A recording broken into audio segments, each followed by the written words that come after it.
Do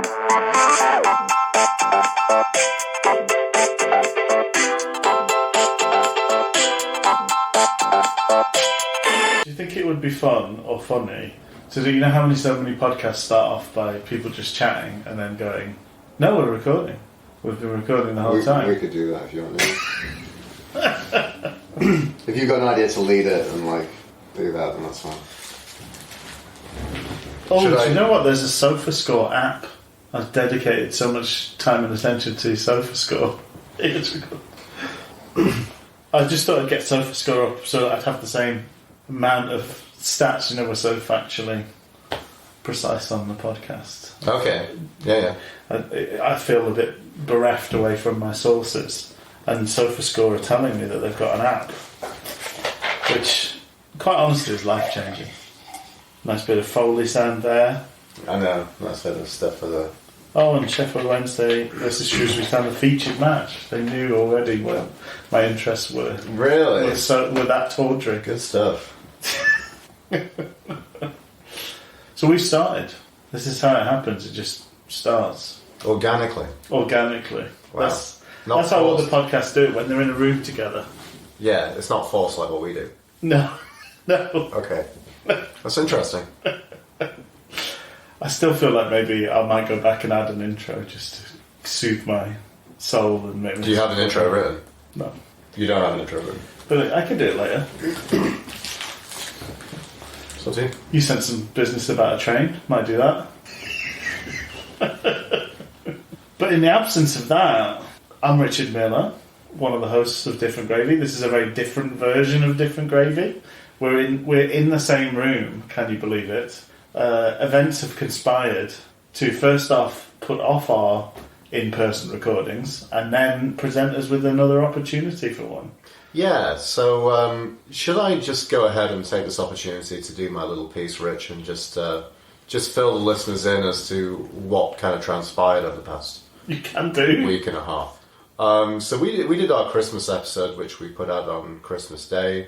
We were planning to put that out on Boxing Day, but then Rich had an idea to put it out on Christmas Day, which I thought was really, really sweet gesture. So I hope everybody who listened to that enjoyed that. It was fun to make.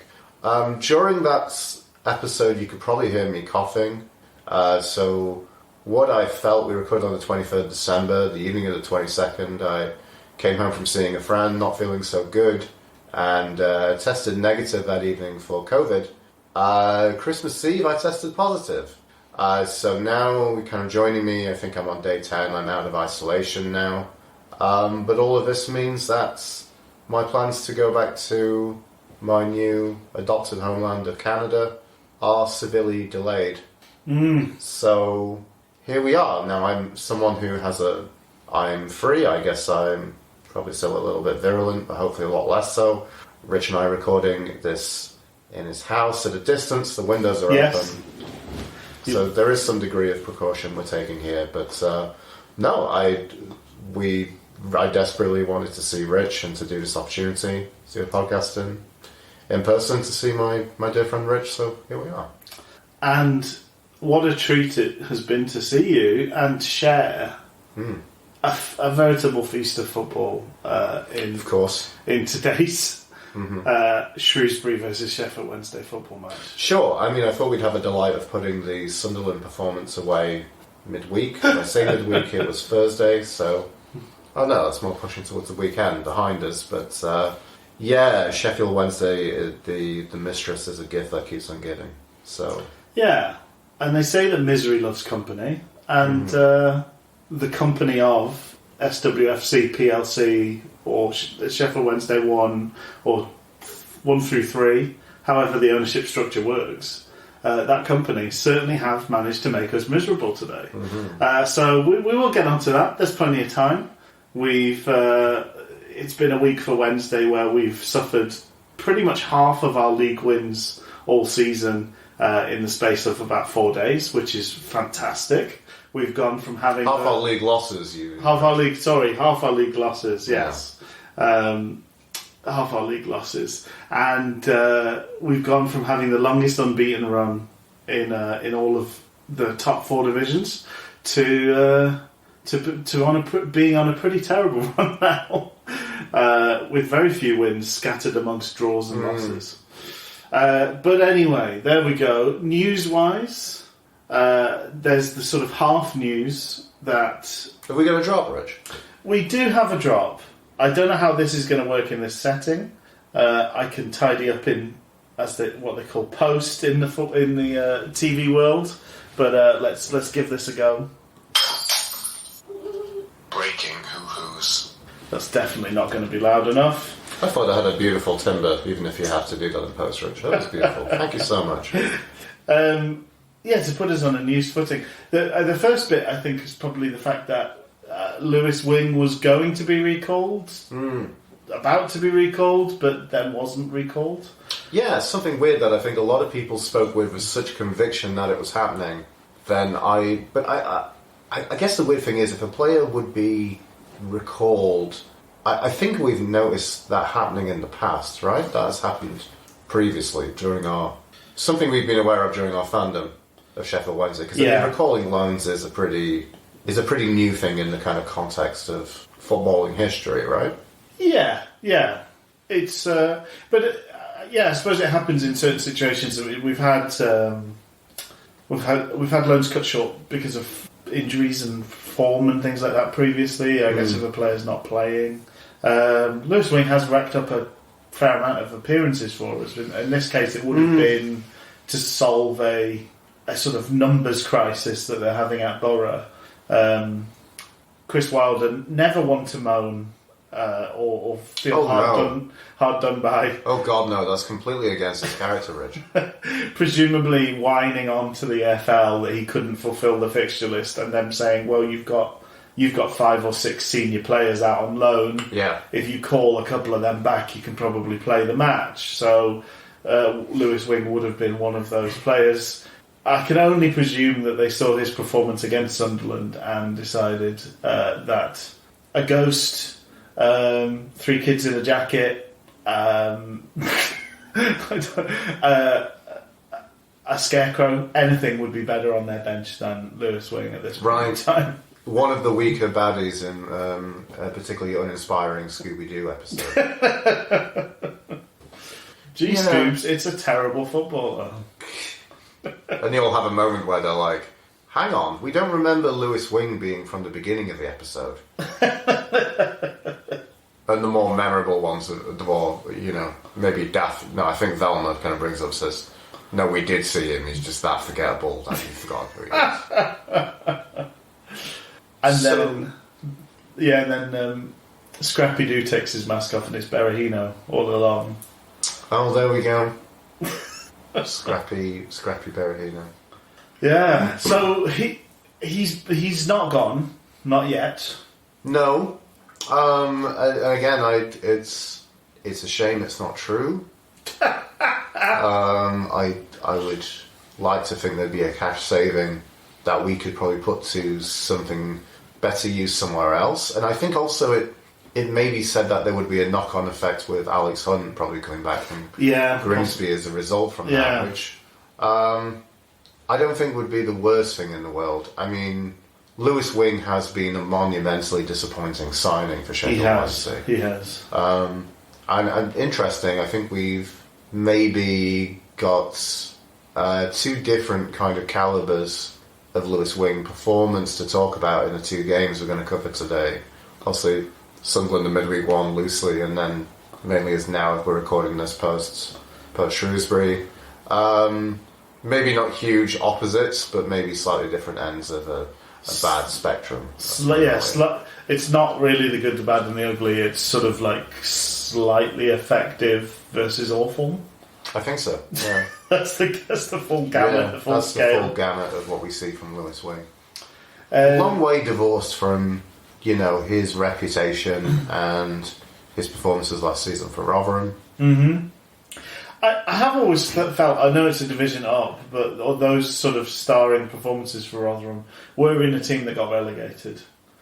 That is true, but then, we've also got a weird situation now, which is a Rotherham team without him. And I'm sure they would probably think that they're weaker. They seem to be presenting themselves pretty prominently in this division. They do, absolutely. Yeah. Yeah, it's interesting. I mean, it's a shame to be in such a poor place form-wise that the prospect of the loan being cut short is a vaguely positive one. Yeah. The other person that we've heard tell of maybe their loan being cut short is baby Peacock Farrell. Hopefully that doesn't come to fruition. He's certainly been a more than useful addition for us. We haven't heard anything about Gibson going back. There was I thought the situation was Gibson. It's already gone. Gibson's already gone for the sake of kind of rehabilitation. Rehab. But then there's still the talk about whether he's going to come back. So I think it's in place with the agreement, but then it seems to be them actively talking about whether he can come back and whether that's a good idea. I wonder what happens in that situation, because obviously presumably we sign some sort of agreement with Everton that we'll pay his wages or part of his wages. Yeah. For a period of time, and then if he gets injured and goes back, even if he goes back there for rehab, do we still have to pay that percentage of his wages? It's a really fascinating thing. It's one of those things about football that we're kind of on the, we're on the precipice of these things, and we never really get to see. But something that kind of, I think, fascinates a lot of football fans, and also that business side of things. Well, if that is the case, that we are we've signed up to pay his wages for 12 months or whatever, then it's not really in Everton's interest to cancel it if he's injured. No, that's true. I mean, it's also that weird kind of sign of things that we've seen with the nature of the Premier League, and we think it's a place that's just awash with cash. Yeah. I mean, it is, but it's not for us to tell them how to spend their money. Well, I think... And, we've talked about this historically, like... with like the George Hurst debacle, was like, clubs can do the meanest, tight-fisted things to screw a club out of money. Yeah, they'll do that, even though they're profligate in their spending generally. Yeah, they will cut a corner or cut somebody out if they can. Yeah, it's cutthroat business, even though it's sort of splashy and silly in some ways. I mean, it's hard to see what the benefit is for Everton if they're allowed to do the rehab and make sure that they've looked after their long-term prospect in terms of his recovery from the injury, and we're footing the bill for his wages. Then it's hard to see why they would want to cancel it, other than the goodness of their hearts, or maybe taking another option from them, maybe. And I also mean, for the interest of this, is like. The difficult thing is we seem to be under a degree of transfer embargo structure. Yeah, because we're still freeze and loans. So the question then becomes who is available as a free and loan that's going to strengthen us, because we could really do with some strengthening this window. And you feel that it's probably going to take a long time to get going. But the interesting thing is we've still seen from Sheffield Wednesday's stature and approach previously was that, especially with Andre Green, I mean, he was a free signing, but we dawdled a lot before we made the point to get him over the line. A little bit similar to Mendes Lang, though Mendes Lang seems like an early option in kind of the opposite case of that. Yeah, he was around the squad for a long time before we bit the bullet. We don't know. I mean, it's easy to kind of say as a fan, from a perspective, to say, well, why isn't X player seemingly available? Wouldn't they want to kind of take a chance and an option of, even if we did something to the end of the season deal? A name comes to mind like Andre Wisdom. Yeah. We seem to only entertain who was the chap at centre back, the former Bristol City. Yes, I've forgotten the name now. You know who I mean, but we were linked with Mariappa. Mariappa, that's Adrian Mariappa, who seemed to be in a degree of fine fettle, so it kind of shaves some of his weeks off, getting someone in who can come in and improve the team and maybe do a shift while, there's this continued convalescence. Well, it's tough, isn't it? Because I think we've seen the extent of the injury crisis with COVID added on means that we're probably playing players that that shouldn't be playing yet, and therefore we're maybe running through. Like, it feels a little bit like we're running through. We've got very limited numbers in certain places in the pitch, and we're running through players in those positions as well. Yeah. Because obviously we danced around it, but we will talk about the Sunderland game. But that saw a return from Dunkley, and then him also coming off in the same game, and it looked like an injury that left him very frustrated and upset. So it doesn't feel like that's going to be a short-term thing. We've lost another player in today's game. Who knows how long that'll be? But it's one of these tricky patches where we're in a difficult sort of patch form-wise. We're struggling to get a team out more often than not, and then you don't have the options either. So it's like nobody's getting pushed in terms of potential replacements behind them. It's a tough spot to be in. Yeah. It would be nice to see some action early in this window. I highly doubt we're going to see anything. If we see some movement, it'll probably be last minute, and by that time there's another 6 games gone or something like that. Well, it probably won't be 6 games, but another batch of games have gone. Because we don't ever seem to do anything in a timely manner, really. No, we don't. And I mean, this is this game that we've had now takes us to the 2 games we played. Take us to 24 games played this season. I think we were halfway through after the Sunderland game, and now we are now in the second half of the season with today's game with Shrewsbury. We could do with some defenders. We could do with a defensive midfielder, holding midfielder, at least one. We could probably do with a left back still. Yeah. I mean, as it stands, or at least so maybe Flashcore's telling me that might be incorrect. Only 3 more games before the end of January. Okay, so it's not a huge amount of the season that will pass between now and then. But it's interesting to come off of the back of. I mean, we talked about there's no game next week. Yeah. Because of obviously we crashed out the FA Cup, and that is the FA Cup weekend. It just feels really weird following what is typically a very argued against period in the English football calendar. Yes. Everybody seems to hate it, but then really we get the mouthpiece of foreign head coaches who don't really have an understanding of the fabric and historical nature of Christmas football and how much that means. I think fans love I think most people, it's probably fair to say the players and managers are less keen on it, but I think fans love all the festive football. They do, and yet it was hilarity. I think I saw someone else who basically made the point and said players would love to be paid the same wages to just play like half the games. Yeah. I'm like, sure, of course they would. Yeah. But that's the same for everything, though, isn't it? Of course, yeah. Who wouldn't want to just be paid the same for half the work? Yeah.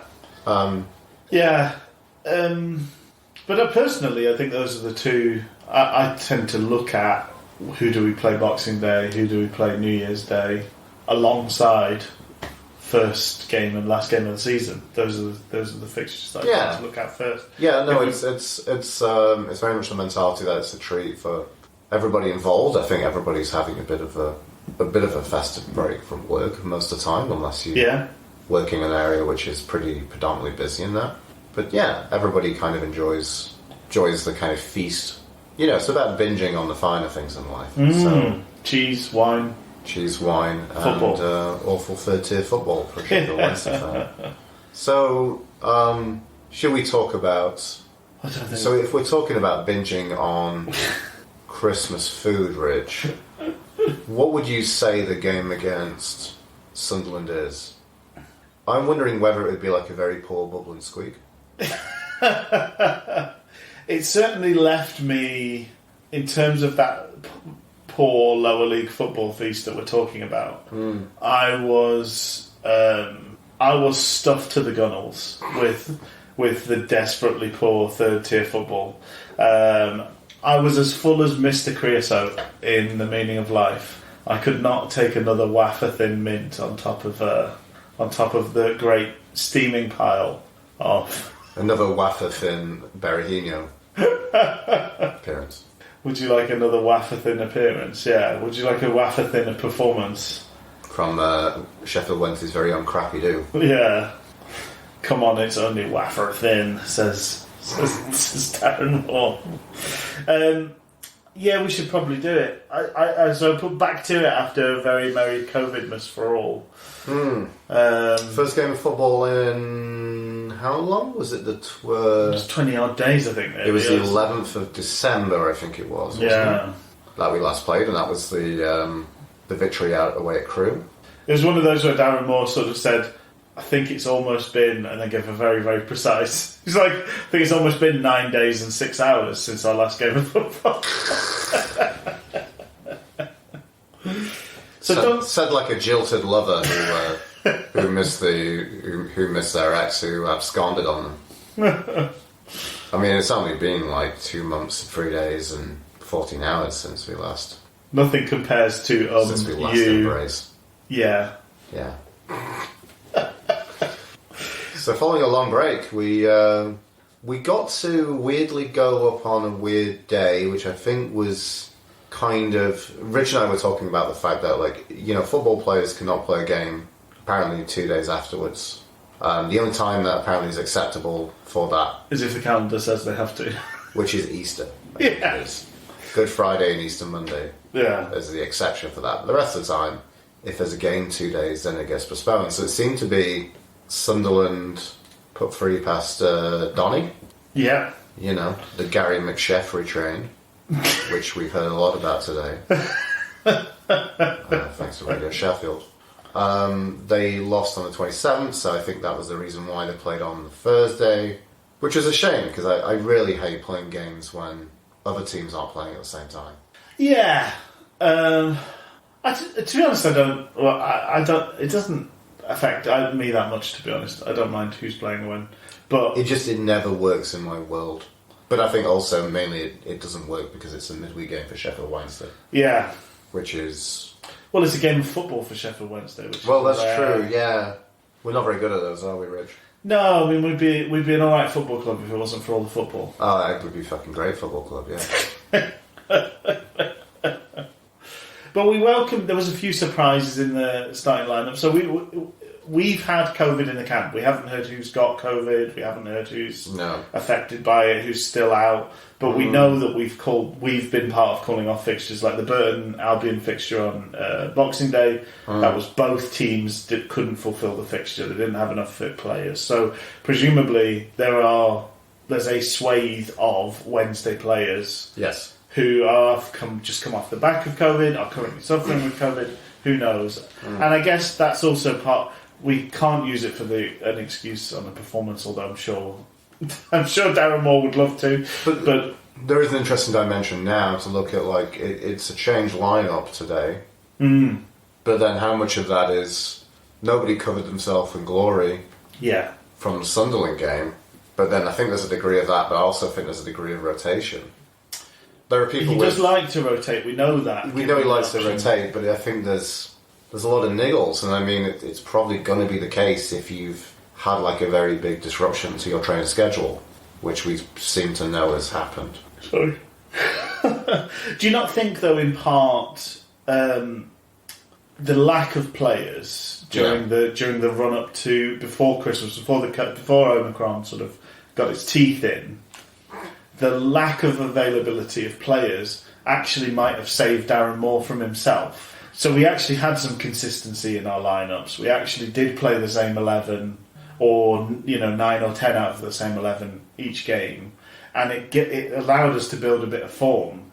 We certainly looked pretty formidable defensively. We were scoring goals. We looked like a good attacking threat, and maybe that was in part. You can't rotate when you don't have the options to rotate with, and maybe that was Darren Moore being saved from his own weird inclination to do this when it clearly loses disjointed more often than not.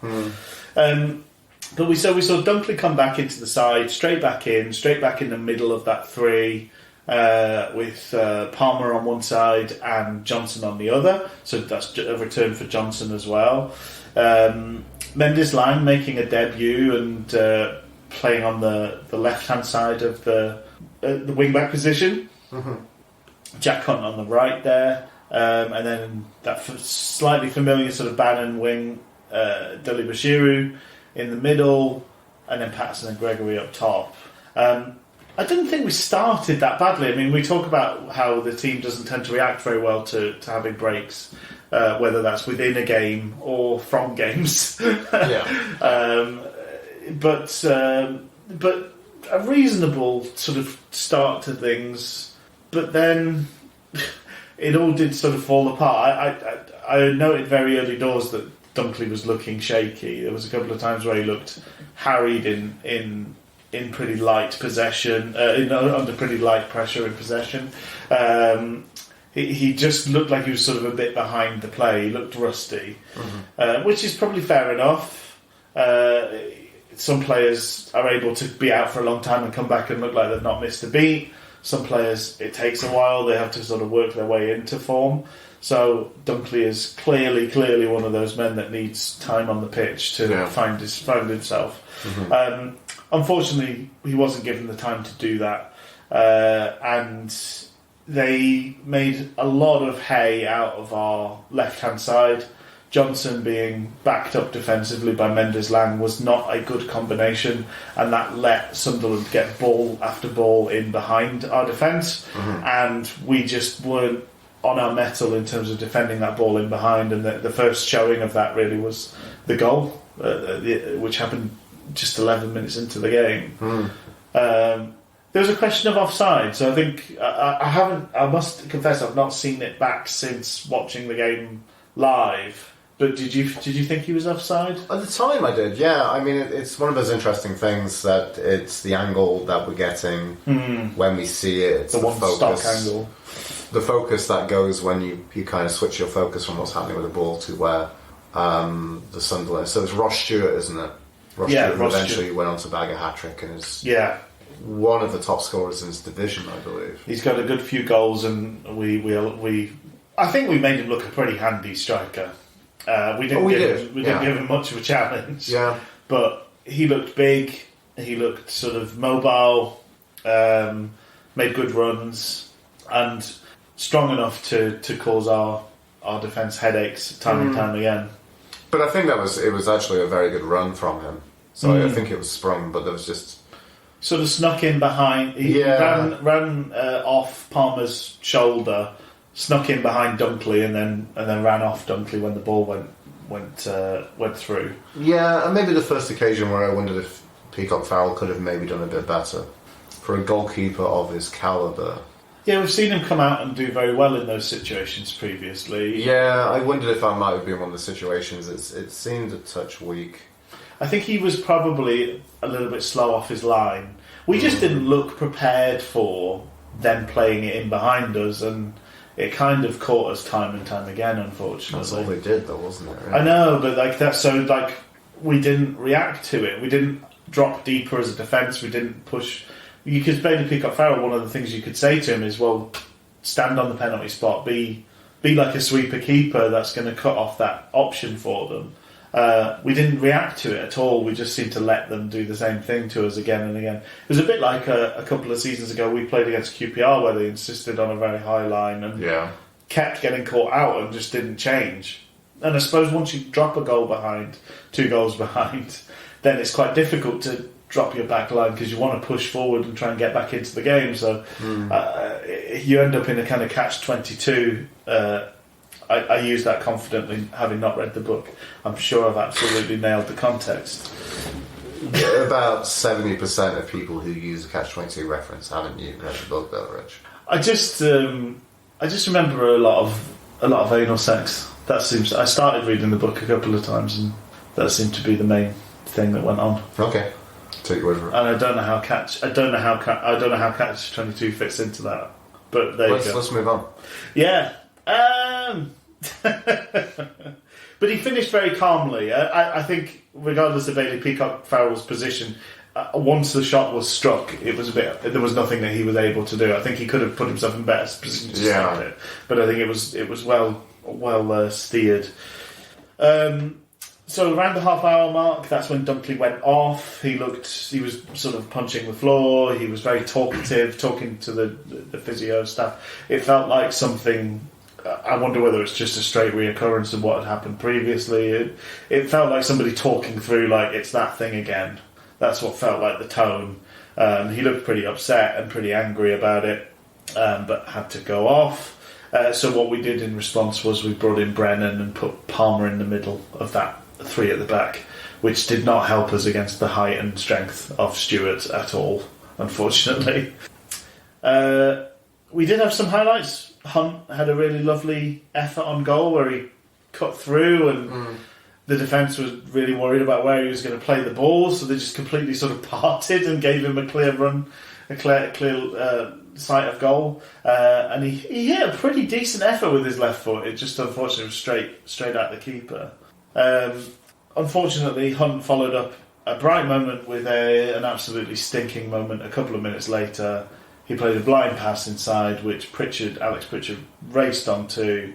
The defence just completely, in the same way that Sunderland had run away from Hunt, we ran away, backed off. Pritchard, absolutely nobody challenged him at all, and he laid the ball through to Stewart, who again finished really calmly. Similar sort of goal to the first one in some ways. It went into the same side of the goal, same sort of finish. Again, you question Bailey Peacock-Farrell's positioning slightly. You certainly question the fact that there was no pressure on the defender at all, no pressure on the striker at all. He looked very decent. He's someone we've been linked with previously, Pritchard. I thought he looked very decent all game long. Was he sporting an unfortunate ponytail? Or like a man bun, a mun, as people sometimes refer to? That could well have been the case, Rich. I think he may have been more vigilant in that department than I was. That's the first half, really. That's the first half. So 2-0 down. Was it 3-0 down at half time? I thought it was... Oh dear, now I'm questioning. I mean, it was hard to pay full attention once we just started getting our little botties whopped for us. I'll double check. It was. So Doyle got the third goal in the 40th minute. Of course, yes. 12, 36 and 40, basically. Yeah. So if it wasn't already done at the 2-0 mark, it's definitely done at the 3-0 mark. And just more of the same second half. We didn't make any changes. We sent the same rubbish players out for the second half and got the same rubbish returns. Chance after chance. Header at the far post produced a good save from Bailey Peacock-Farrell. Another one blocked by a Sunderland man, Embleton. Thus far our most committed defender. And then 58 minutes, a third for Stewart, and he's barely had to break a sweat. Ball in from the right again. Palmer dawdles at the back. Dawdles back at the near post, playing Stewart onside, but having no influence on the play whatsoever, other than just to play him onside. And Bailey Peacock-Farrell had no chance as he tapped it in. He didn't help himself by employing the customary Wednesday frog jump in goal there, where you sort of jump with your arms and legs splayed in the vain hope that something might make contact with the ball that you've left yourself completely at sea for. Yeah, like you're a frog that's decided to shit itself, and then you're kind of surprised at the reaction that you've done as a result. A worrying kind of Sheffield Wednesday goalkeeping virus, isn't it? It is, that seems yeah. kind of embedded deep in the toe. It's become almost like the throw-ins, one of these things that's now passed through generations. Because Westwood is long gone, but his star jump remains. So yeah, it's one of the notes that's passed on. They made it 5-0 with substitute Kim Pioka scoring pretty much as soon as he came on the pitch. Just a very easy goal for him to score. No pressure again, and he scored his goal. And they really looked like I was worried at that point because there was still time left for them to score more, and they looked like they sort of wanted to.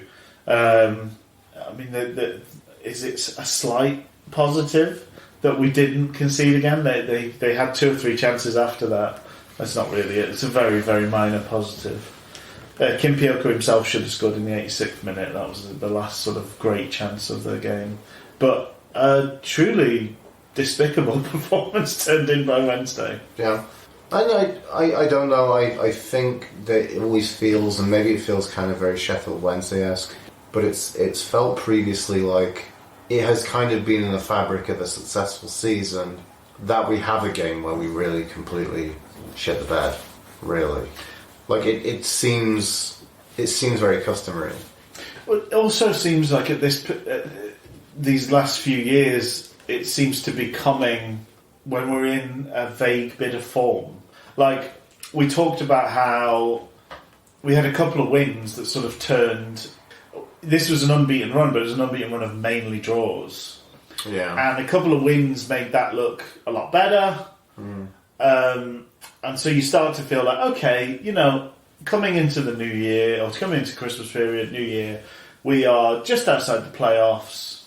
We're in good form. We score goals. We don't lose. Blah blah blah. All these things you could tell yourself that this was a positive position the team were in, positive bit of form, and a rosier picture going forward. And as you say, when it's those moments when we slightly there's this vague possibility of feeling some hope. Yeah. It just gets snuffed out so hard. It's incredible, really, how comprehensively we got whopped. And I don't know if, this is the difficult thing. You don't know if... sometimes I wonder about the fact that you seem to kind of mentally take on a mantle of having a degree of maturity, and maybe it seems like the marker of some kind of emotional intelligence to not get too carried away by such things. I almost feel like you kind of, in these situations, if everything else should kind of pick up, which I genuinely thought they would, maybe they will at some point, but that's something else I can put a pin in and get into later, that you can afford such a thing, and that you shouldn't be too kind of upset by losing in a very spectacular fashion to a team who comfortably looked top of the league. We made them look pretty ordinary at Hillsborough, I must say. We did. They were in a bad run of form then, and this time we hit them on a good run of form and got absolutely steamrolled. But it's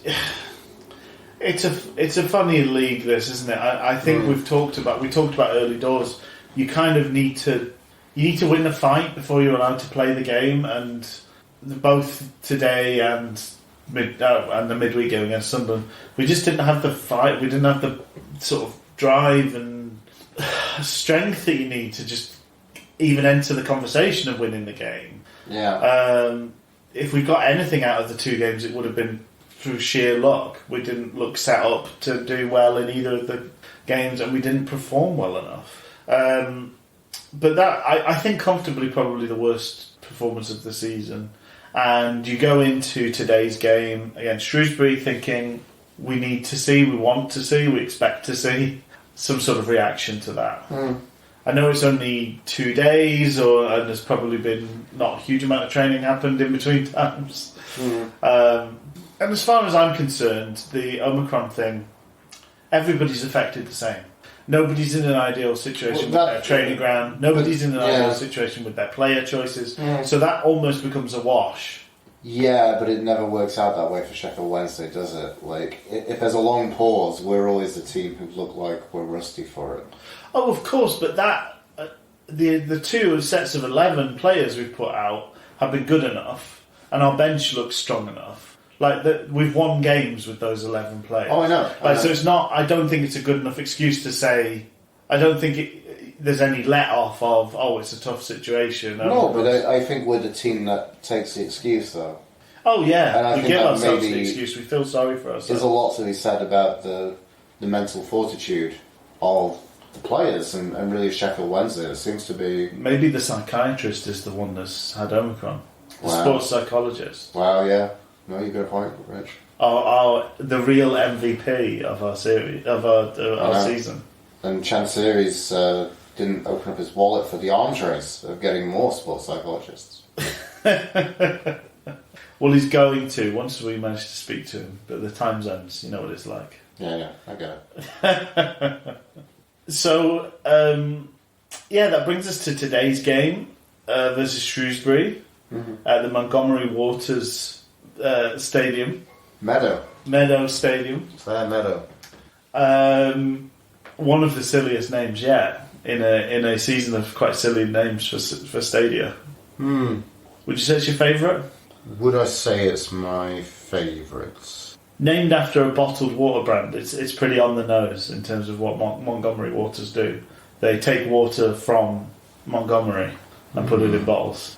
Interesting. That is very, very strange. They aspire one day to be Buxton Waters. So it's New Meadow they played, so that's the formal name. Having Yes. moved from the Gay Meadow. Yeah, good old Gay Meadow. Lots of happy times at Gay Meadow. Oh, bumming away. It's a terrible joke, Rich. Somebody had to say it. It wasn't me this occasion. For once. For once. For once, it's you who's getting cancelled. Anyway. I could see that you wanted to, but I didn't want to say through that COVID mind fog, you couldn't. I genuinely find it's always amusing. Not amusing. It's just such an antiquated word. You know? Yeah. In the truest sense of the word. Yeah, Yeah. definitely. So anyway, we're at another poxy little show. We're there. We're there. At some point, they were praising the ambition of the club, having built a 10,000-seater stadium, and that's not a great amount of ambition to show. But nice to see some safe standing on display. I hope that's a trial that works out when they look at it all. There's a few clubs that You mean when Sky Sports take its focus off the Premier League? Yes, yeah. Rich and I were watching. What we were watching was it Chelsea Liverpool, or the endless preamble build-up Yes. towards the game, and somebody did a demonstration of safe standing. What it was like to actually stand at a football game.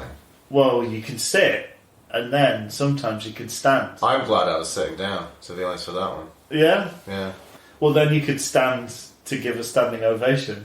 beautiful. God, it's like some Christopher Nolan type stuff, isn't it? Oh, Mind is blown. it's not quite as clever as it thinks it is. Like some Christopher Nolan stuff.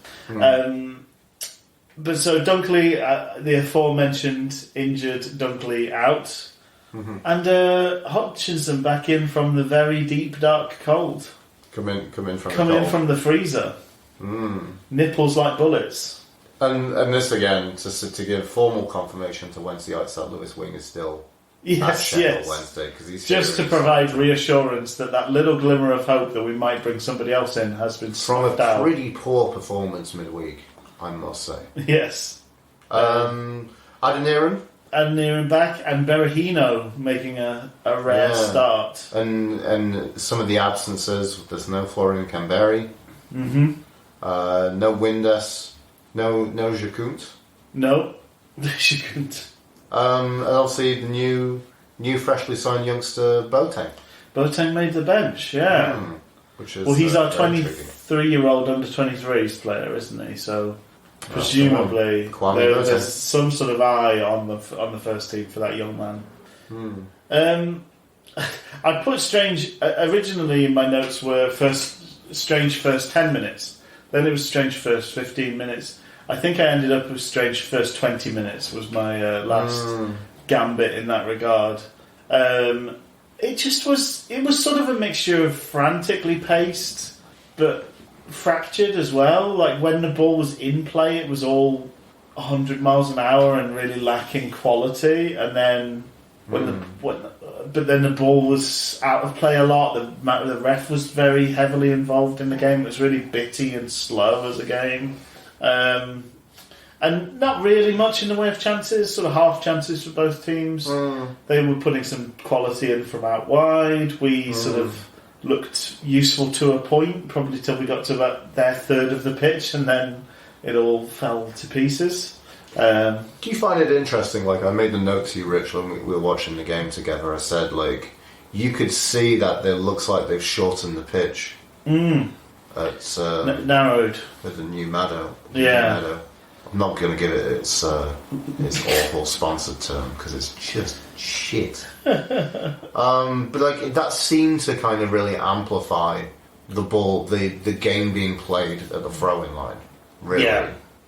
Well, that's the sort of weirdly ironic thing is if you make a pitch really wide, we've seen it at Hillsborough before, we've had managers make the pitch really wide and then actually conversely what that makes teams do is play quite narrowly, and having a quite narrow pitch tends to go the other way, that people play quite wide, because you're looking for the spaces, really, or you're looking to close the amount of spaces. So having a narrower pitch means that, both teams probably end up trying to use the flanks more, because the middle becomes so congested. But that didn't really, give us any great advantage. Oh, no, it didn't, no.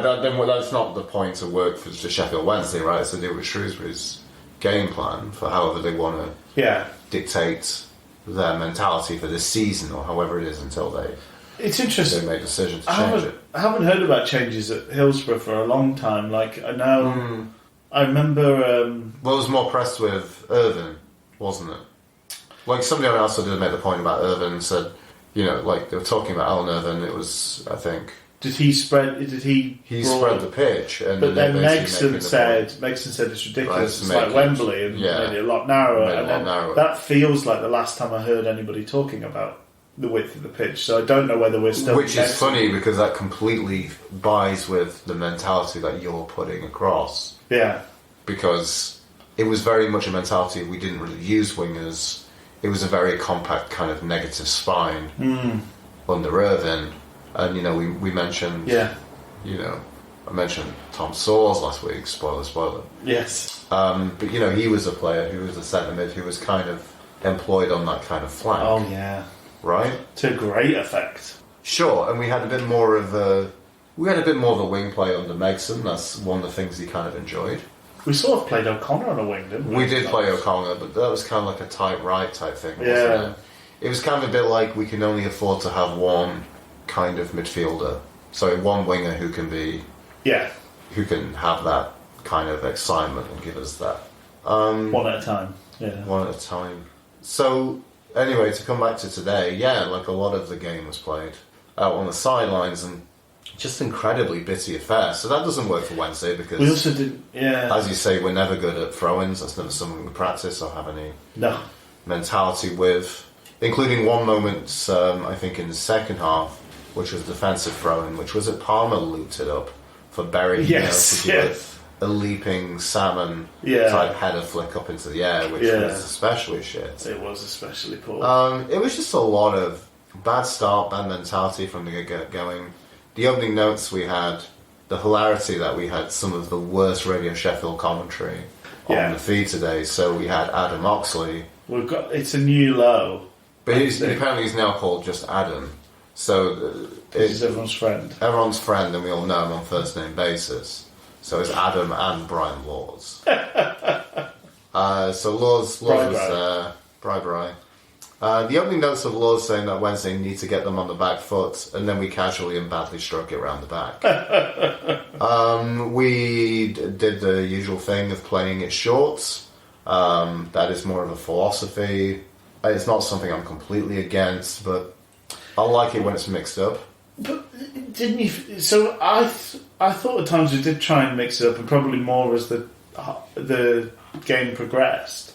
But we just did it very poorly. Like Bannon's ball, how many times Bannon tried to hit Berahino over the top or with a diagonal ball and failed? Yeah. Well, it's probably 5 or 6 times. But that's again another recurring theme of this game of football. Was that continually Bannon is making the bad choice. Yeah. Bannon could not play a simple pass in this game to save his life. No. It really overcomplicated things. Turned down better, easy options time and time again. Seems to have some sort of personal gripe with passing to Corbeanu. I remember it took a long time for him to pass to Reach. He never used to pass to Reach. He'd always go long. And then by just about, with 4 years into Adam Reach's stint at Hillsborough, then he was maybe allowed to get the ball from Bannon. But there was several times Corbeanu was in good space and not. Bannon just sort of swiveled and did something else or passed it back. Or some of the better things, I think, I'm just looking through my notes from the first half. It's a bit of a patchwork kind of quilt. I don't think there's a great deal of stuff to kind of talk about. We had a good driving run from Adeniran, and he had a drive which went over on the 6th minute. Yeah. Recalled that. There was a moment which I made a humorous note to hang out with Rich and Rich said, I like the run from Johnson, said Rich for the first time ever. Speaking of that man Johnson, he did a really excellent ball in on the 16th minute. Yeah. He did a great cross, but then Berahino just couldn't get there. He also didn't look like he wanted to get there. Well, no, that's another thing as well. I think that's maybe probably where my generosity towards Berahino ends. I'll be honest. Some of the worrying moments came 25th minute. Yeah. Palmer did a very huge block. Yeah. So had some very worrying defensive moments there. That brings us to, it's another enforced defensive substitution. Yeah, so Patterson had collided with the Shrewsbury left back fairly early on off the pitch, and they both received treatment. But then, when following Palmer's block, he was injured, and Patterson actually went off the pitch at that point. So we saw Brennan again making a appearance in the first half from the substitutes bench. And the switch in this case was that Palmer went out to right wing back. Brennan came on, yeah? That's right, yeah. Yeah. Bailey Peacock-Farrell really handled a couple of... There was some decent crosses from Shrewsbury and he handled them pretty well. I think we were lucky that they were angled towards him rather than being slightly better. But they sort of managed to get down the flanks whenever they wanted to, whenever they needed to, and got good quality possession in those areas, which we didn't have a similar route through their defence.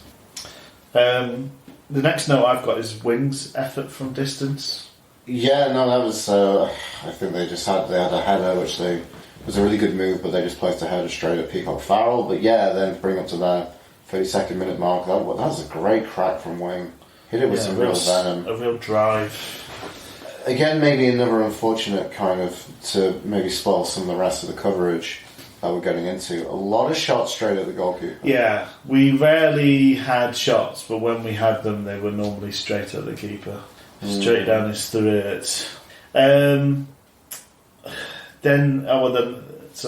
Forgive me if I'm skipping ahead, but the next note I've got is a slow sinking feeling takes over the game. Wednesday looking ineffectual, Shrewsbury getting closer, and then 45 minutes plus 2, this eventually takes its toll. And in time added on, Bannon and Johnson conspire to give Shrewsbury a corner, and Pennington converts with a pretty much free header. We concede too many goals from set pieces. We've joked about it maybe being because they don't have to face good set pieces, because it's something we're bad at offensively. But whatever the reason, we've got a defender as our manager, but we so often fail at the basics of defending. Yeah.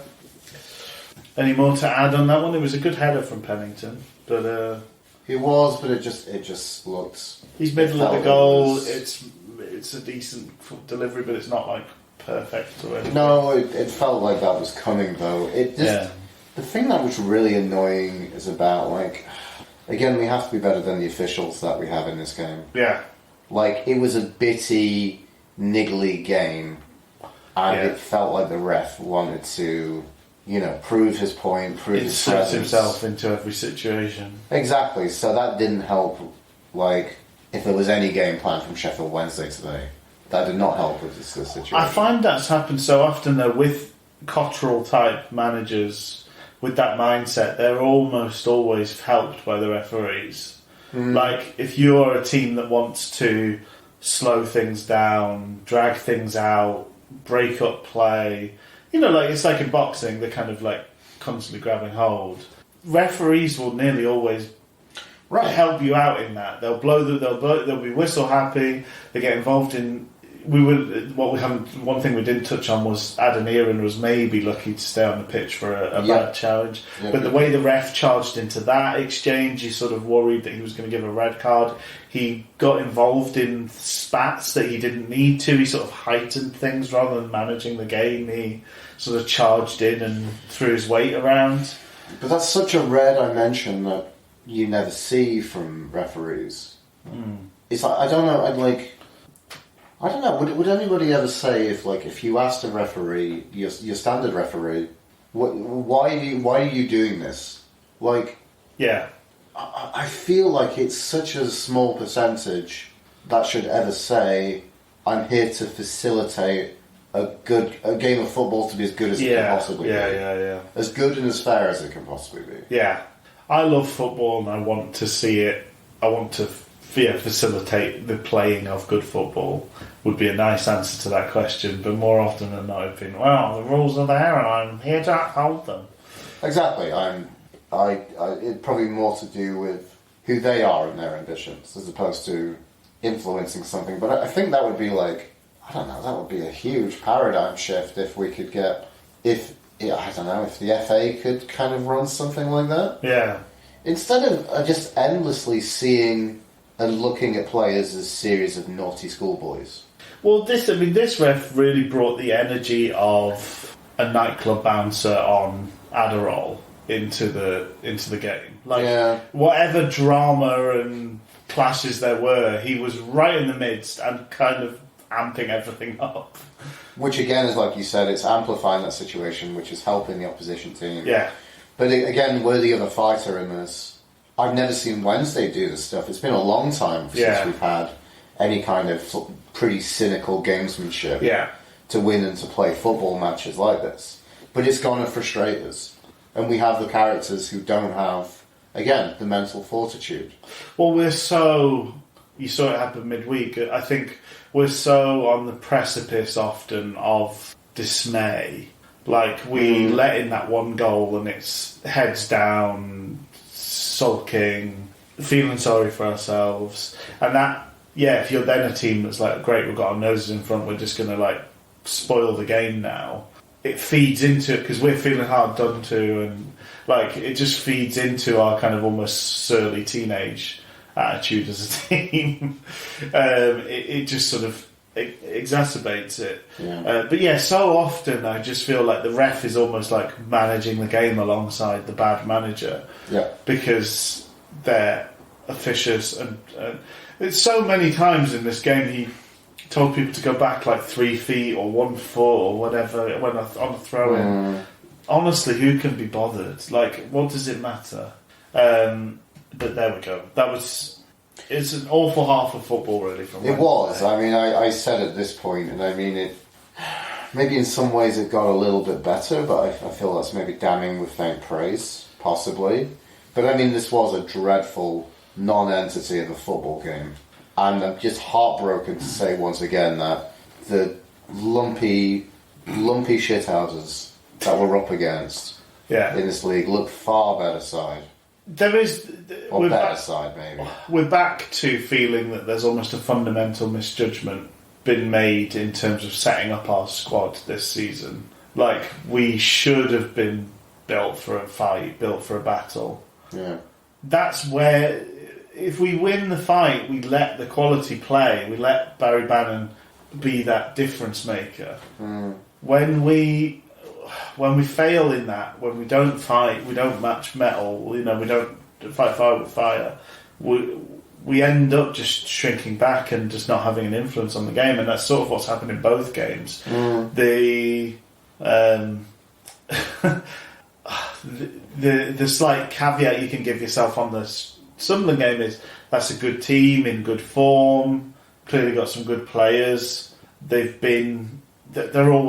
perennial contenders, aren't they? Whereas Shrewsbury, it's much more a case of they're not great, they're not in great form, they're a pretty bang average side for this level. They're a kind of League 2, League 1 yo-yo team. They didn't bring any great quality to today's game. But they looked a lot better than us. They looked like they had a plan and they executed it.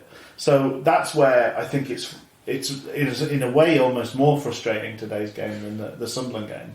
Well, I was going to say, like, Shrewsbury looked like a team from previously who the narrative was that they were going to kick and punch for every little point they can squeeze in this division to keep them as a third-tier footballing side.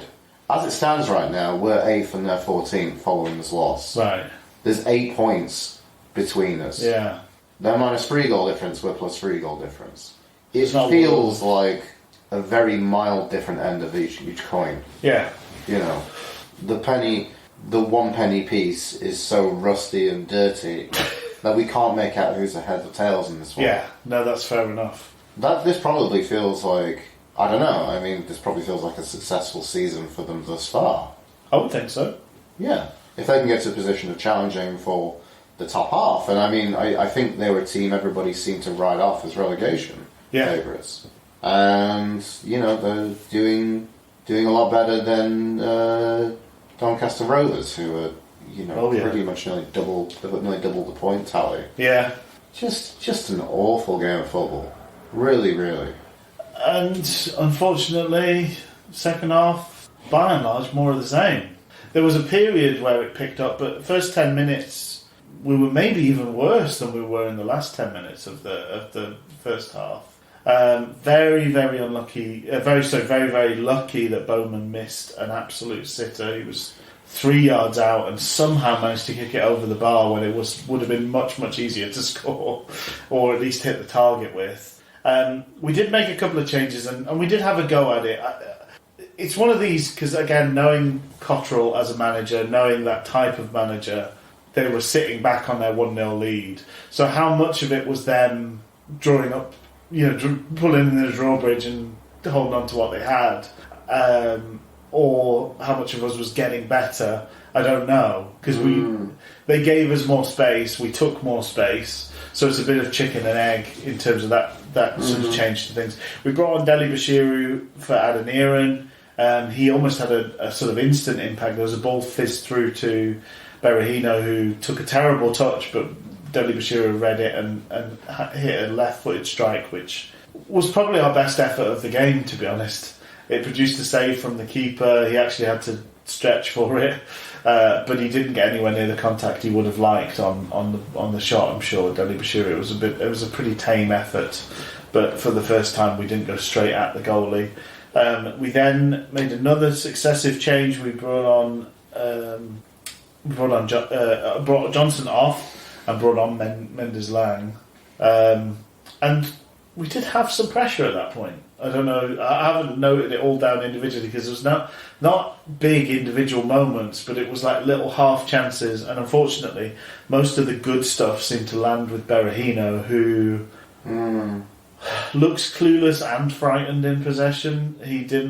The ball would ricochet off him in the box. He constantly looks surprised by the fact the ball would get to him. So it's almost like he's got a left brain, right brain type dichotomy.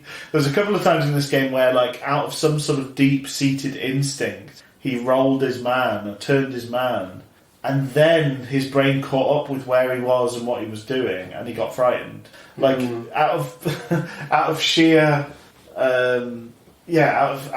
sort of nature, he would do something useful and helpful, striking wise, and then mentality caught up with him, and he remembered where he was, remembered who he was, and sort of didn't produce a poor cross or produced a bad shot, or just let it bounce away from him.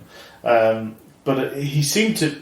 Clearly, there's something there that's getting him in the right positions. It's just unfortunate for us he's the one that's in those positions, because I think if Lee Gregory was in, if you halved his opportunities on the ball and gave half of them to Lee Gregory, probably would have got a goal or two out of this today. Yeah. And that's the side of it it's more hopeful, is that we did at least produce some modicum of form. Yeah. But it didn't amount to anything in the end. No, I mean, the only there's a few small chances I've written down from that kind of situation. You know, we had a good move on the 57th minute. There was a few beautiful passes were kind of made through, and Bannon finally doing a nice pass this game. And that was the one that it came into Berahino, and he just completely bottled it. He was shanked off the ball. Yeah. But it just, again, it that looks like, I don't want to be here to win this in this situation. The ball then kind of came to Deli Bashiru, who kind of mishit it, but almost mishit it in. Yeah. 67th minute, that was another good effort from Lewis Wing. And their keeper Mariso kind of parried it out. Yeah. I think that was an even better, like, it was dipping and had a bit of power and a bit of dip on it. Yeah. And then, that came out for Bannon to tease a kill effort wide. Berahino in the 71st minute did have a semi-decent effort, I will say. Yeah. Probably a couple of mildly generous things I've said about him today. And I mean, in terms of all she wrote, I mean, we're not a fan of the mononym commentator on Radio Sheffield, Adam. No. Very annoyingly kind of made the point, he seemed to really enjoy getting overexcited and nutting at some of Steve Cotterell's team's work, and including mention him a number of times. Yeah. Like he was a thirsty chap, was Adam Oxley. We mentioned that, it could have been 3-0. There was obviously the chance we mentioned, which was the somehow insane toe poke over the bar. Yeah. And then there was one on the 75th minute, which I think will probably got some kudos given to Kieran Brennan. There was 2 chances, wasn't there, in that move, which he closed down both of them somehow. Yeah. And maybe that's some kudos for Brennan, who I think you said, was probably a little bit of fault for the goal. Yeah, he seemed to be caught under. It seemed to be his man that scored, and he was sort of caught under the play.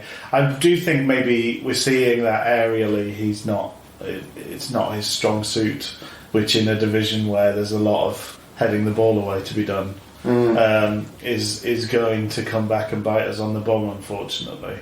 But there's lots to like about the way he plays. It's just he's had a bad week. The team's had a bad week. There's very few players that come out with any credibility or any real nuggets of praise from these last 2 games. Is that the way to kind of move and kind of go on to looking at the villain of the piece? It could well be. Could be a segue. Well, this is a tough one for saying who's the worst player that we can pick from this Sheffield Wednesday team. I mean, this is not.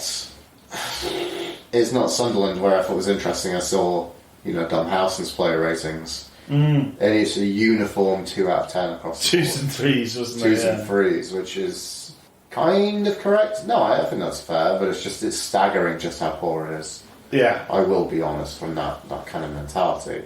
I think he was kind of upgrading players to 5s today. Okay. From what I saw on Yorkshire Live. Who do I think is worth a lot of kind of poorness? I think I'm going to go with Bannon. Yeah, so much rests on his shoulders, and today he just didn't rise to that at all. Didn't rise to the occasion. And I almost think, in a weird way, that I think if you looked across to one of his other partners in the engine room, probably I thought Wing was better than Bannon. Yeah, which is pretty damning. Wing didn't have a bad game at all. Adam Aaron had that one shot and then really faded. It's such a shame to see how he's gone in a Wednesday shirt. We had such high hopes, and I just don't know what. Yeah. I don't know what to expect from him now. I don't he's named on the team sheet. Yeah. Deli Bashiru had an impact when he came on. He was close with that effort. He does drive us forward in a way that other players don't. I can understand him getting dropped. I thought he was unlucky to be subbed off against Sunderland, because I thought other players had done much, much worse. Similarly, I thought he was unlucky not to start this game, but then maybe he's being managed, which is fair enough. He's still a young I feel like we may as well just as a very rudimentary thing, it might just be interesting just to go through the entire kind of starting lineup in terms of maybe just quickly. What do you think of Peacock Farrell today? I thought, by and large, I thought it was good. We did have that one flap that he was pretty lucky to get away with. Was that the one that did get skied? I think that wasn't it? That was the chance. So that he'd sort of come to punch that, and he didn't really get a hold of it at all, and so he created the situation. But he showed really good hands. I mean, there were several good whipped in crosses that he kept a hold of, which if he'd spilled any of those, it would have been easy meat for a striker to just gobble up. I believe their main striker's in pretty good form. He's sort of got 3 goals in 5 games. It'll be 6 games now. I thought he did okay. How did you think he did? It was I'm just trying to remember, because I can go through and pretty much mention most of the team, but he didn't have any big saves to make. Peacock Farrell was so weird that he was both the worst and best player against Sunderland. It could have hit double digits if it wasn't for Peacock Farrell, but there are a number of occasions that were pretty poor midweek from Peacock Farrell. A number of his goals are pretty bad to concede. He doesn't cover himself in glory for his state there. The defence was bad today, in general. But again, I'm like, I think I almost had a moment where I wanted to turn to you while watching this and just see if this is what my eyes believe me. So the back three at one point today, let me think, was Johnson. Yeah. At one point it was Johnson, Hutchinson, and Brennan. That's yeah. You could not. It's like the lottery. Yeah. You could not guess that combination of them. The Sheffield Wednesday back three defensive lottery. If you've gone for Sam Hutchinson, Kieran Brennan, and Martin Johnson, then you win the keys to the United Kingdom. As far as I'm aware. I don't think anybody had a drastically. Well, that's not right. Very few players had a drastically awful game.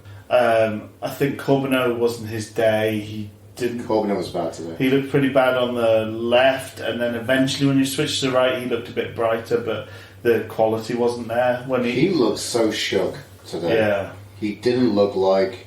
It looked like a racehorse that was spooked. Yeah, I don't know whether that's being involved. firework in Corbeau. Yeah, just doesn't want to play. No, I thought Hutch was broadly fine. I thought Johnson had a bit of a spell of kind of.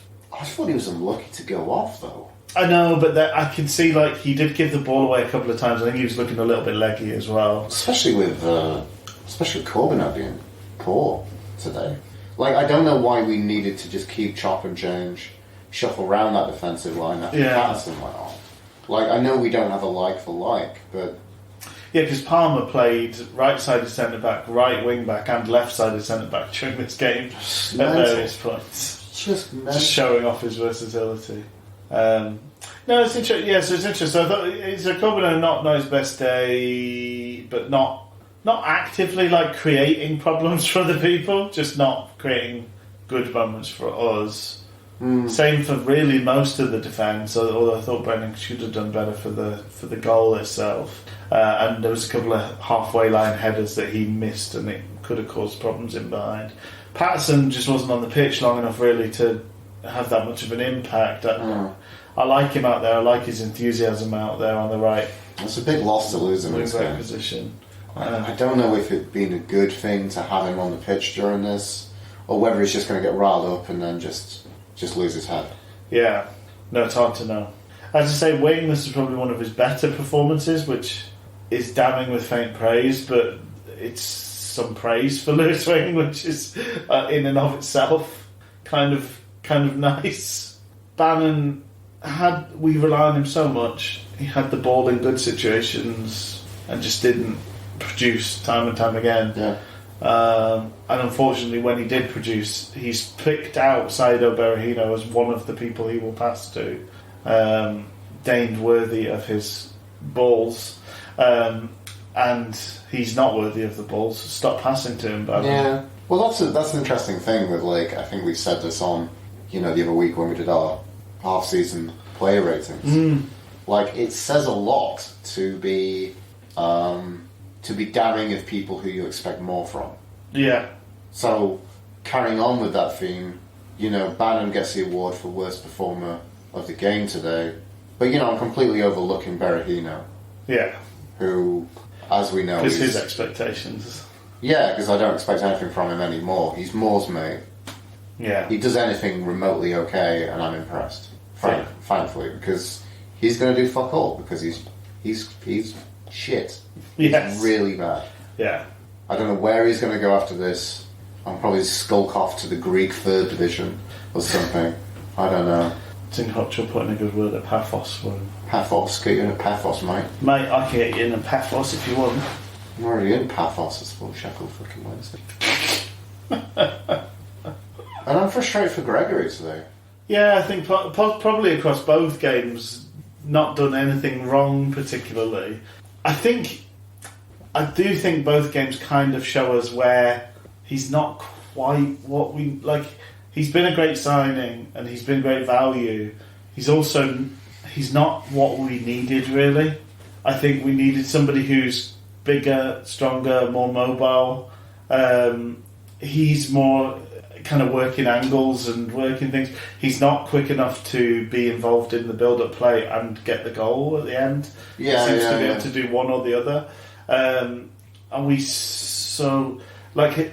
You mean he's not like a Premier League footballer who will watch a highlight of where they start a play and then they just go do this kind of mazy angled run to get on the end of a beautiful cross? Well, he's sort of in between both. Like he's not a target man.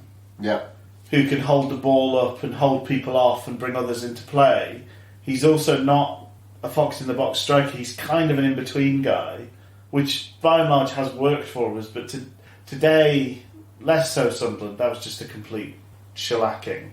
But today, as you say, when we're knocking it around the back and we're looking a bit short of ideas, we need a reliable outball, and he's not that, because Ebanks, Lendl, wherever. Ebanks Blake, Ebanks Lendl, what was he called? I don't know. Ebanks Lendl. Ebanks Lendl. Ebanks Blake is another player, right? It's a different double-barreled Ebanks, which I think we talked about. The many-flavoured Ebanks. So big League One defenders are just going to beat him for headers all the time and bully him and shovel him around, because strong as he is and awkward as he is, you just can't, unfortunately, sometimes they're 6'5" and you're 6 foot, and that's going to be enough without a quality of ball going to you. And it's days like today where you don't have that quality out ball. You need a rough and tumble player that's going to go win the ball rather than keep it when he gets it. Nothing. He can come out of both games with his head held reasonably high, but also at the same time, it's like, it sort of shows you what we are, what we lack in our sort of deck of cards going forward. Yeah. That's another position I would like. In an ideal world, I'd probably sign 2 defenders, a left back, a holding midfielder, and a target man striker. Those would be my signings. I doubt we'll get anybody. Yeah. Because unfortunately we've got an owner that's completely asleep at the wheel. Yep. Anybody for an honourable mention? I suppose Gregory fits in that category. Gregory, Palmer. Wing. At a stretch, relative, yeah. The 3 players that were kind of okay today. I thought Adniran was in that list for the poorest performers, because he just didn't really show up outside of that one shot. He was lucky to stay on the pitch from that wild tackle, and I think in the end you almost have to take him off because you're worried about him being on a yellow and getting increasingly frustrated. So there we go. This is possibly the lowest energy podcast we've ever recorded. But I lay the blame for that pretty much wholly at the door of Sheffield Wednesday Football Club. Well, I mean, I hate kind of giving him more focus. I hate feeding into kind of Darren Moore's kind of pithy post-match stuff, which, I said to you at the end of this one is like, I don't want to see another Sheffield Wednesday manager go. No. But you were saying how that's not going to happen because, Chancellor is asleep at the wheel. Yeah. I don't know, because I feel like there's so much, especially after midweek, fans have been clamouring for football, have been so disappointed, and it really feels like you're a petulant child who just instead of a PlayStation, you got a bowl of cornflakes with piss all over them. While like everyone else playing football, it's like your mates have got like. I don't know, when I was a kid, I was always jealous of kids who would have like little mini motorised cars. I feel like they've got that, and I'm just like, trying to get some entertainment value out of my piss-soaked Frosties. But like, it really stings to not have any football for so long, and this be the thing we come back to. And 2 games in quick succession, and now again, I don't want to feed into that Darren Moore kind of thing, but like, there's plenty of time on the training ground now, unless... touch wood, which is right next to me. If that is Woodridge, maybe it isn't. Unless there's another COVID outbreak now. Yeah, totally. Another thing I want to make is a point is I did notice New York House Paddy Jones said on Twitter, like he put on, we just had the dying embers of the Chelsea Liverpool game on in the background before Rich turned it off, because we should really talk about what we're focusing on now and all this stuff. But like he was like, it's like watching Chelsea Liverpool's a completely different thing. It's like an alien beast, and I know it's a much higher quality of football. Yeah. But especially watching these two games in contrast, which has been our kind of focus for today. Yeah. Like, it's just chalk and cheese. They're so opposite. Yeah, absolutely. The thing I wanted to notice and make a note of, just going back to that whole thing with, like, the game being played by the bylines, these tight bylines, it was like some shit game that some teachers made up for PE that you're playing. Yes. That you tell people about when you go to university. You'd be like, at my school, we played this game called Ball, and we were around the line, and you're trying to explain the rules, and people will be like, "That's madness." Yeah. And you're like, and you kind of accept it's a thing because you've been given it as a child, so it kind of sticks with you, and you never question how weird it is. But that was the game we saw today. Yeah, absolutely. This has just struck a chord with me. So Mark Watson, the formerly Welsh, now Bristolian comedian. Could there be anything more on brand than for me to support a football team about whom everyone says you're going to be great one day, but whose every move ultimately turns to shit? Good night. And then he said, meanwhile, you see Man United fans tweeting about how boring tonight's game was, a 3-1 win. Imagine thinking you could choose whether a win is fun or not. Twitter as a fan of a bad team is like eternally being in Harrods with rich tourists roaming around. Because it is, it's just like the scale of what's bad and what's good. These are unbeknownst levels of low. I think in terms of the managerial situation, all along, it's been hard to shake the feeling.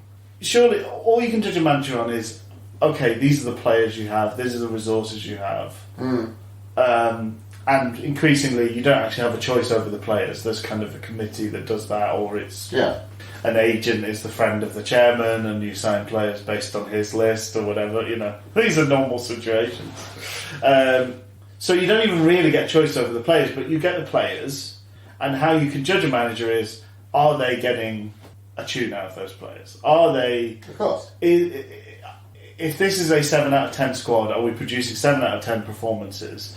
And if they're getting 8 or 9 out of 10, then they're a good manager. If they're getting 5 out of 10, they're a not so good manager. And it feels like... It felt like just before Christmas we were at the kind of vaguely positive side of eking by. So if this is a 7 out of 10 squad, it felt like we were maybe doing like 6.75 or 6.9 something. Yeah.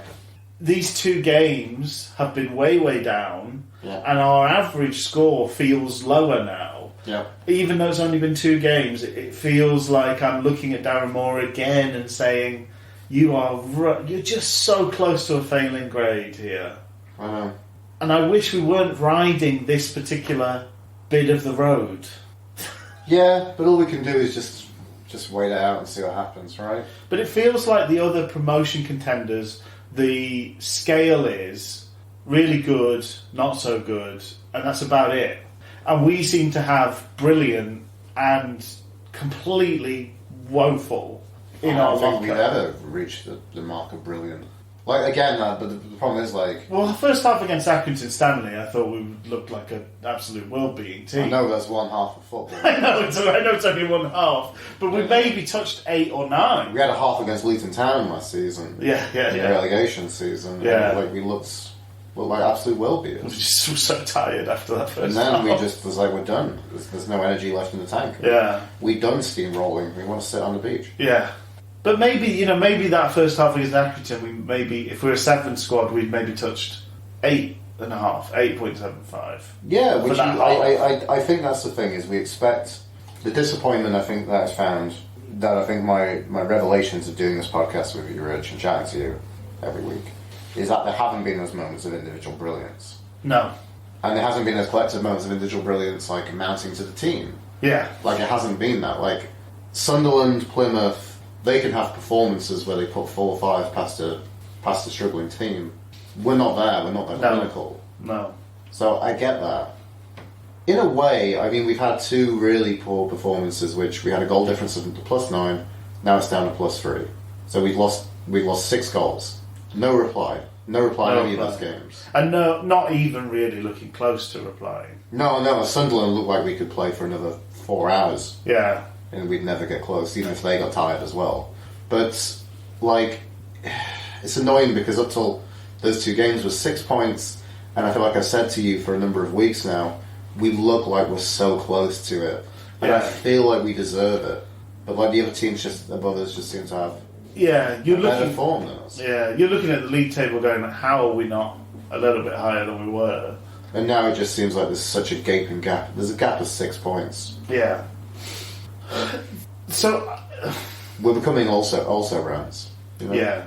I think that's the question, isn't it? I think Chansiri's got to... I now feel like we won't...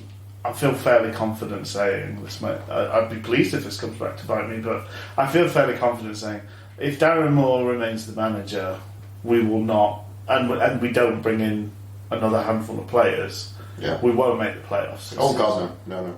And how many players do you think we need to get to the playoffs? I think at least 5, maybe more, and Wow. it's not going to be the ones I mentioned: two centre backs, a left back, holding midfielder, and a target man would be my minimum, I think. But even then, what will Darren Moore play them in the right position, or will he keep playing Berahino, or will he keep rotating? Yeah. So even then, it's not a given. Yeah. So from Chansiri's point of view, if it's my money and my investment, I'd be looking at it going, okay, well, we've got another year down in League One, making League One money, guaranteed now, if I don't make a change. Yeah. I'm not saying I want a change, but I think you have to then be realistic about expectations, because Darren Moore, it's just not consistent enough. And the fact that we are... Early on in the season, there was all this, it's a project, blah, blah, blah, work in progress. You don't get away with that in December. The end of December, beginning of January, you can't be a work in progress anymore. We're not a project anymore. This needs to look like the finished article. And the fact, as a finished article, we can still produce the week of football we've produced is really worrying. Yeah. And it's really worrying for the season ahead. I think probably we're good enough to not be worried about relegation. No. But we, as you said, we're maybe 2 or 3 bad results away from thinking about that rather than the other end of things. Yeah. And those 2-3 results could just happen. That could happen before the end of January. But when comes the point that we, like, and I mean, it's different leagues, so it's different ideas. I mean, we would have loved this with the debacle of what happened last year. Yeah. Even maybe the year before, because that was a staggering implosion. Yeah. But, like, we're in a different sense now, we're in different aspirations. Different league. I think comfortably, historically, Wednesday are more a second tier side than they are a third tier side. Yeah. I think that's a fair thing to say. So, but when at this point are we going to have the point of being like, it feels like we might come to the point of being like, prepare the nails for the coffin for the season, because there's nothing else to play for. Yeah. But then, if Darren Moore's not good enough this season with this squad, and it's definitely not good enough next season on a reduced budget. probably not. Yeah. I mean, I'd like to think that there's some great benefit for him to bring in some great relationships, some loans, some juicy loans. Yeah. But I don't know so far. It's still money though, isn't it? Yeah. What resources are there? I don't know. I don't know how a team like Sunderland goes to currently top of this league. I don't understand them as a team. I don't understand them as a squad. I don't understand how you can lose your top striker and look stronger the next year. I don't know what magic they're doing. I don't know what it is. I don't know what they're doing that's made them, over a number of series of years. I mean, there are other teams that have had a lot longer in this league than we hope to be in this league. Yeah. So that's something else. I don't know. But then I think they've had consistently 4 seasons of feeling like they had a championship winning, a league winning not championship winning, but a league winning team. Yeah. So you've got the dregs of that plus whatever they keep adding. Like there's a resource that doesn't seem to be available to us. But again, no, that's still the mentality. Is like, how do you have some advantage of being a big club, right? But then, I don't know, the Wednesday mentality is always, it's borrowed money, borrowed time. Borrowed players off. Borrowed players, giving vast fortunes to players like Barry Bannon. Yeah. Like, and it's not paying off, really. Bannon is not giving us the value. No. I think sadly, well, we've touched on that as well, haven't we? But yeah, sadly, the flip side of getting him to sign that contract is we are getting to see his the dregs of his career slide by. Like, we've had more bad performances, we've had more bad decision making, we've had worse set pieces. Yeah. But he's still more than good enough for this level. He's still comfortably our best player. He's still involved in all the goals, etc., etc. But he is not. He's not as good of a player as he was 2 years ago. No. And it will accelerate from here. Next year he will be much worse than he is now. It's just tricky looking at it because I think it is natural. We talk about new year, all that sort of stuff. It's natural to look at the year ahead and sort of say, well, what does that look like for Wednesday?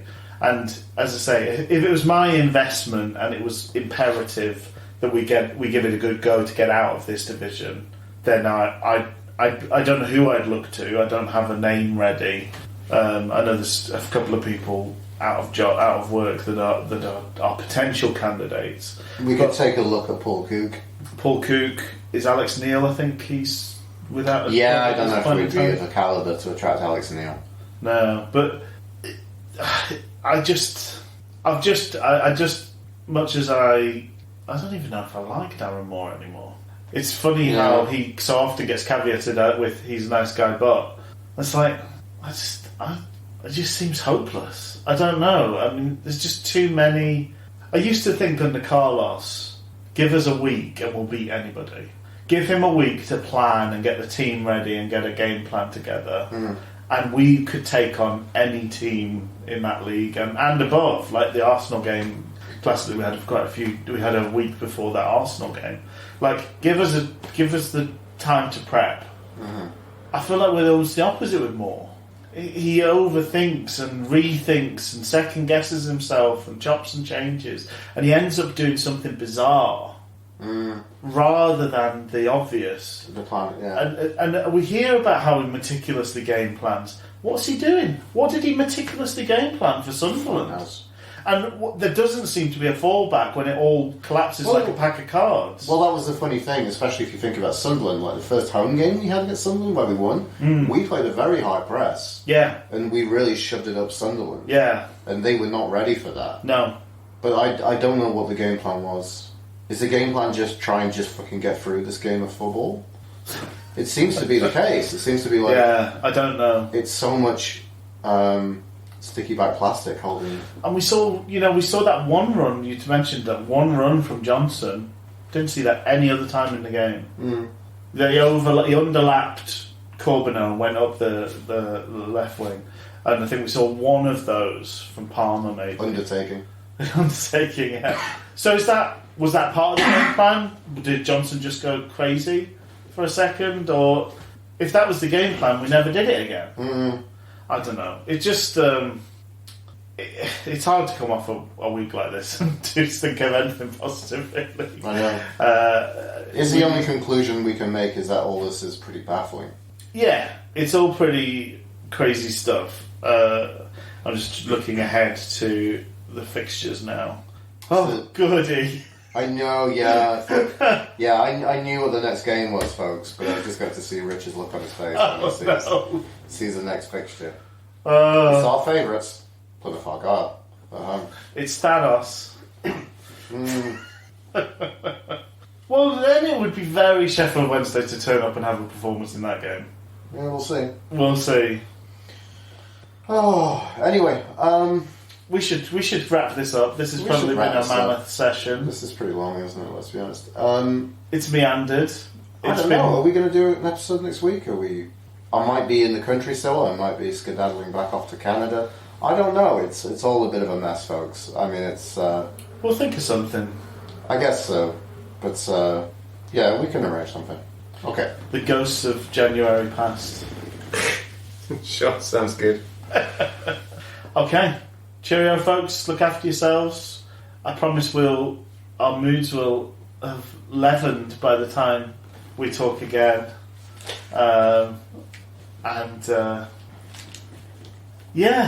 Stay safe. Have a good one, everyone. Bye-bye. Bye.